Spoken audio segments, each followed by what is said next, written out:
voy a intentar hacer una charla que sea clínicamente relevante, que le encuentren sentido a las cosas que vamos a conversar en su práctica clínica habitual. Suele eso ser más relevante probablemente que conceptos más complejos. Ok, el primer concepto que me gustaría compartir, y eso es algo que increíblemente no mucha gente lo sabe, digamos, y es que a pesar de que el intestino delgado es muchísimo más largo que el colon, varias veces más largo, el tiempo de tránsito en el intestino delgado para los sólidos es de algunos minutos. Yo siempre le pongo este ejemplo a los alumnos, por ejemplo, cuando hago esta clase en medicina, asumimos que las bacterias son las que fermentan las cosas y las bacterias están en el colon y hay muy pocas bacterias en el intestino delgado. Cuando uno come legumbres, por ejemplo, se distiende 1, 2 horas después de comer, no se distiende inmediatamente, y eso es porque los segmentos no digeribles, digamos, deben llegar al colon. Es una manera más o menos de estimar el tiempo de tránsito del intestino delgado. Sin embargo, las cosas pasan en el colon 2 a 3 días, o sea, muchas veces más. El colon es muchísimo menos eficiente para transportar los sólidos que el intestino delgado, a pesar de que es mucho más corto. Por este reflejo que hace que el colon se mueva inmediatamente después de comer, que en fisiología antigua se llamaba el reflejo gastrocólico, es muy frecuente que las personas tengan deseos de tener deposiciones después de comer, y a veces la gente tiene la sensación de que lo que elimina en ese momento tiene que ver con lo que comió recientemente, hace unos minutos atrás, y eso en realidad no es cierto, tiene que ver con lo que comió 2 o 3 días atrás, porque ese es el tiempo de tránsito colónico normal. ¿Y por qué es esto? Esto es una imagen de una manometría donde la presión se grafica por colores, y esto es, no sé si ven la flecha, digamos. Esto es los segmentos del colon, desde el ciego hasta el recto. Esto es una monitorización de 24 horas, y lo primero que vemos en esta imagen es que hay zonas en donde la presión es retrógrada. Es normal que en algunos momentos del día, y especialmente en algunos segmentos del colon, el colon devuelva las cosas hacia atrás. Así de poco eficiente es para que las cosas se muevan. Y lo segundo relevante es que hay momentos del día, por ejemplo en la noche, en donde el colon prácticamente no se mueve. O si tiene movimiento, este movimiento al menos no es peristáltico, es más bien lo que se llama movimiento de segmentación. Así, por ejemplo, implicancia clínica número 1, si alguien se acuesta con el recto vacío, casi con seguridad va a despertar con el recto vacío. Así que la incontinencia fecal durante la noche en alguien que vacía su recto antes de acostarse es prácticamente cero, por ejemplo. Esto mismo está graficado aquí. Y esto es simplemente para reforzar dos conceptos, que durante la noche, o más que durante la noche, cuando el individuo está dormido, en realidad, eh, el colon se mueve muy poco, pero que el comer y el despertar hacen que el colon se mueva. Así es que la mayoría de las personas tienen deseos de ir al baño, por ejemplo, después de comer, y en los países en donde el desayuno es más relevante, se juntan despertar y comer. La mayoría de las personas en países distintos al nuestro, donde la gente come un desayuno pequeñito, la mayoría de las personas en otros países tiene deposiciones después de desayunar, es lo habitual, 70% de las veces. Ahora, ¿qué pasa cuando las deposiciones, entonces, gracias a este movimiento del colon, que ocurre en algunos momentos del día, después de comer, por ejemplo, llegan al recto? Lo primero que ocurre es que la tracción del recto estimula mecanorreceptores que generan un reflejo que es normal.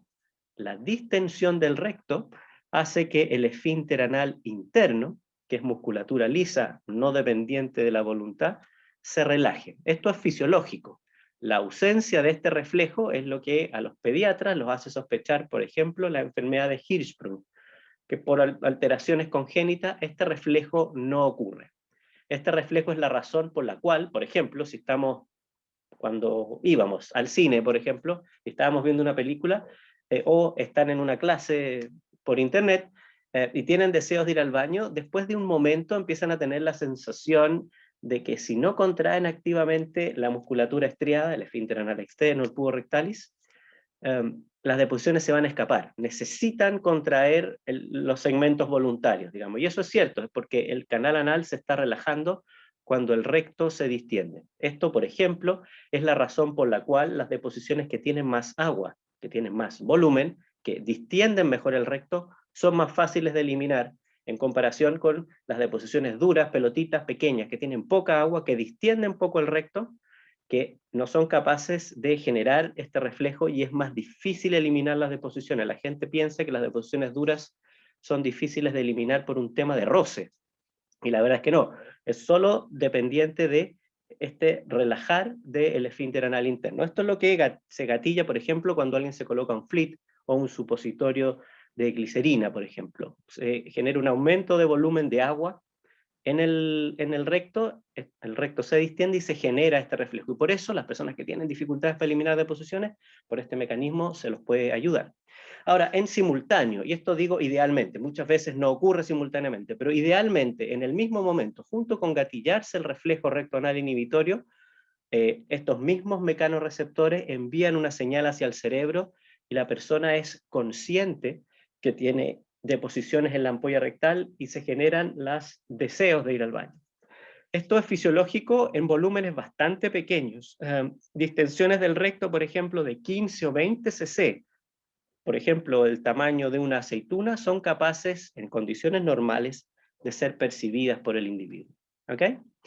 Y si el individuo no está en una condición en donde socialmente pueda ir al baño, por la razón que sea, lo que va a hacer es que su cerebro va a enviar una señal para que se contraiga el esfínter anal externo y el pubo rectal, y esta es una imagen de nuevo, una manometría, donde un individuo está contrayendo voluntariamente el aparato esfinteriano. En cambio, si es una condición apropiada, está en su casa, tranquilo, puede ir al baño, lo que va a ocurrir es que su cerebro va a enviar una señal a la pared abdominal para que se contraiga, que haga un valsalva y simultáneamente se relaje el aparato esfinteriano, con lo cual el individuo puede tener deposiciones. ¿Ok? De modo que si el individuo cuando va al baño elimina deposiciones y lo hace de forma normal, es muy frecuente no hacerlo adecuadamente, pero si lo hiciera adecuadamente, uno esperaría que eliminara deposiciones que vacíen el recto que tiene unos 20 centímetros de largo. Elimine deposiciones suficientes para que en el recto no quede nada. Lo que va a ocurrir es que después va a comer y las cosas van a avanzar un poco. Ya vimos que el colon es muy lento. Si calculan un tiempo de tránsito colónico de 2 días, lo que se mueve por hora o por minuto, la verdad es que es muy poco. Va a comer de nuevo y las deposiciones van a avanzar. Va a comer de nuevo y, en general, en condiciones normales, 24 horas después van a llegar deposiciones al recto y el individuo va a tener nuevamente deseos de ir al baño 24 horas después. Le pasa a muchas personas, especialmente a los hombres, que tienen la sensación de que ir mucho al baño está bien. Dicen, no, yo voy al baño 4 o 5 veces al día, lo hago espectacular. Seguramente lo que esa persona hace es que no vacía bien el recto cuando va al baño, así que va al baño como en cuotas, entonces va 4 veces al día o 5 veces al día, que no es considerado normal. Ok, si vacío entonces adecuadamente el recto, no voy a tener deposiciones hasta 12 o incluso 48 horas después. Se considera una frecuencia de idas al baño normal entre 2 veces al día y cada 2 días. Ahí está el 95% de los individuos que se autodenominan como normales. Y la otra cosa importante es que el recto va a estar vacío. Si el individuo tiene una insuficiencia esfinteriana importante y el recto está vacío, nada va a poder escaparse. O, por ejemplo, si usted a un paciente o a una paciente le hacen un tacto rectal en un momento X del día y dice que tuvo deposiciones en la mañana, no es esperable encontrar deposiciones. Eso además sugiere otra cosa. Sugiere además que la persona no se dio cuenta que tenía deposiciones en el recto. Nadie, en su sano juicio, va a dejar hacer un tacto rectal si tiene conciencia de tener deposiciones en el recto. Ok, de acuerdo. Cuando llegan entonces las deposiciones al recto, es importante, es clave, que el individuo pueda tener continencia. Y aquí nos vamos a detener en un concepto. Si ustedes se fijan en esta diapositiva, hay varios elementos. La continencia descansa en muchos elementos. El primero es la capacidad del recto de aumentar su volumen, porque se relaja activamente. Esto permite que el recto acomode volúmenes importantes de deposiciones sin que aumente significativamente su presión dentro del lumen. Eso ayuda, contribuye a la continencia. El segundo mecanismo es la presencia del tono del canal anal, que en condiciones, llamémosle, no de contracción voluntaria, en una condición basal, depende básicamente del esfínter anal interno, que es un esfínter que es involuntario, musculatura lisa, y solo en un 30% por tono basal del esfínter anal externo. Un poco también de los paquetes vasculares que existen en esa zona. Eso determina el tono del canal anal basal. ¿Ok? Otro concepto muy importante es lo que está graficado aquí como este ángulo en rojo, y que es el ángulo recto anal, el ángulo en que están alineados el lumen del recto y el ano, que normalmente debiera ser 90 grados. Este es el ángulo que es perfecto para la continencia. Y finalmente, ya lo vimos, la sensación. Si yo soy capaz de percibir que llegaron deposiciones al recto, voy a ser capaz, cuando el esfínter anal interno por el reflejo recto anal se vaya relajando, de contraer el pubis rectalis y contraer el esfínter anal externo. ¿Ok? Ahora, ¿qué pasa si yo llegan deposiciones al recto y por alguna razón no puedo ir al baño? Porque soy cajera en un supermercado y no me autorizan ir al baño, o porque estoy en una clase en internet. Después de un rato en que la persona voluntariamente difiere este deseo de ir al baño, lo que va a ocurrir es que el recto va a empezar a tener contracciones retrógradas y las deposiciones van a ser devueltas hacia el sigmoide. Por eso, después de un rato de aguantar los deseos de ir al baño, estos deseos van a desaparecer después de unos minutos, 10, 15, 20 minutos, ¿ok? Hasta probablemente la próxima comida, que las deposiciones van a volver a llegar al recto, ¿ok? Detengámonos solo un minuto en este concepto de la hiposensibilidad rectal. Les comenté, es normal, es esperable que las personas cuando les llegue algo del tamaño de una aceituna al recto lo perciban. Cuando llegan deposiciones al recto y no me doy cuenta, pueden ocurrir dos fenómenos que a veces los doctores piensan que son contrapuestos y la verdad es que pueden ocurrir en paralelo perfectamente. Por ejemplo, si llegan deposiciones y yo no me entero, no voy a ir al baño, porque no me di cuenta que tenía deposiciones en el recto. Y la persona puede tener constipación simplemente, aunque habitualmente asociado a otros mecanismos, pero podría ser simplemente por hiposensibilidad rectal.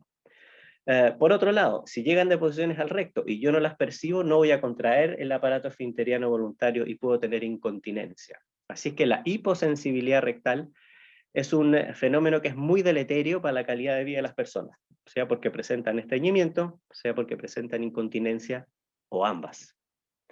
¿Ok? Ahora, si miramos a las personas que tienen estreñimiento o constipación, más o menos la mitad de ellos van a tener hiposensibilidad rectal. Un tercio de las personas que tienen incontinencia fecal, esta es debida a este mecanismo, a hiposensibilidad rectal, y fíjense en los datos. Un tercio de las personas que tienen incontinencia fecal tienen como único mecanismo alterado la sensibilidad rectal. ¿Ok? Así que es muy relevante. ¿Por qué ocurre esto? Hay diversos mecanismos, pero un mecanismo frecuente tiene, por ejemplo, que ver con algunas etapas del trabajo de parto. Y es un poco en lo que hemos estado conversando en este curso. El aparato esfinteriano y el recto es inervado finalmente por ramas del nervio pudendo, ¿ok?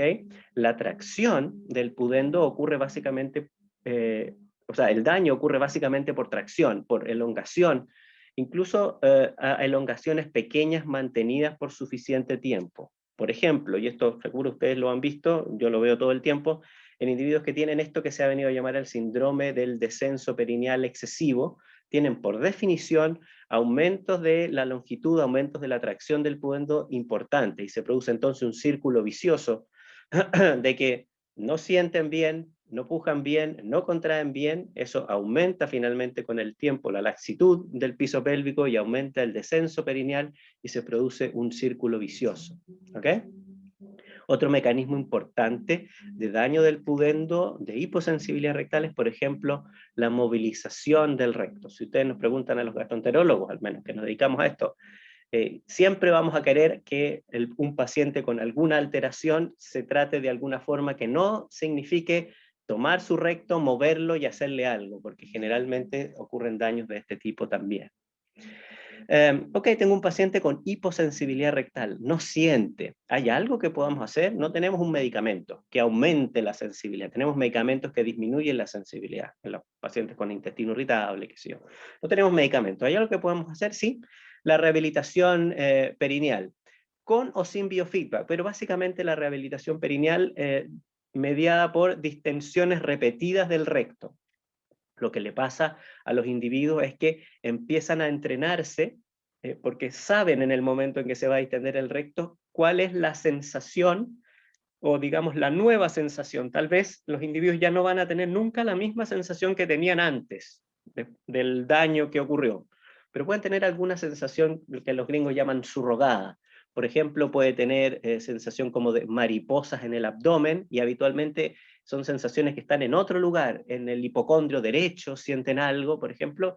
Al menos en la terapia pueden enterarse y la terapeuta les va a decir, estas son sus nuevas ganas de ir al baño. Cuando sienta esto, vaya al baño, o cuando sienta esto, contraiga el piso pélvico para que no tenga incontinencia. ¿Ok? ¿Funciona? Sí, funciona. 3 de cada 4 pacientes que tienen constipación por defecación disinérgica mejoran el tratamiento. Fijarse, los umbrales en los que sienten cuando se infla el recto disminuyen significativamente. ¿Okay? Así que es posible tratarlo en el contexto de constipación y también en el contexto de incontinencia. Así que la hiposensibilidad rectal no es modulable por medicamentos, pero es tratable con rehabilitación perineal y es exitosamente tratado la mayoría de las veces. ¿Cómo evaluamos el funcionamiento del ano recto? No es la única forma, pero es la forma que probablemente engloba todos los mecanismos de una sola vez. Es la manometría anorrectal. Usamos un catéter en donde medimos presiones. Algunos sensores están en el canal anal y otros sensores están en el recto. Tenemos un balón que va puesto encima de los sensores del recto que lo distendemos para hacer parte de la evaluación. Esta es una imagen de una manometría de alta resolución, pero simplemente reemplaza las curvas por colores, colores más calientes, más presión, colores más fríos, más azules, menos presión. Este es el canal anal de un individuo normal, que tiene una presión dentro de límites normales. Este es un canal anal de alguien que tiene una insuficiencia esfinteriana por un daño esfinteriano, así que tiene muchísima menor presión basalmente. Después le pedimos a las personas que tosan, con lo cual podemos ver cómo se contrae el canal anal de manera refleja, no dependiendo de la voluntad de la persona. Aquí, no sé si pueden ver mi flecha, en la parte alta tenemos los sensores que están en el recto, así que nos damos cuenta que la persona hizo valsalva, porque tosió, aumentó la presión, y simultáneamente, por un reflejo, se contrajo la musculatura del canal anal, del piso pélvico en general. Con esto podemos saber sin la voluntad de la persona, sin querer o intentar hacerlo, si existen vías neuronales y musculatura suficiente para contraer a una presión normal. Esta es una contracción normal, refleja del piso pélvico, el canal anal, durante la tos. Después le pedimos a la persona que haga una contracción voluntaria. Imagínese que está en el trabajo y le dan deseos de ir al baño y tiene que aguantar hasta llegar a su casa, o tiene que aguantar hasta llegar al baño. Y aquí una persona contrae, normalmente aumenta la presión en el canal anal. Aquí vemos un squeeze, una contracción voluntaria muy pobre por alguien, de nuevo, que tiene algún defecto esfinteriano.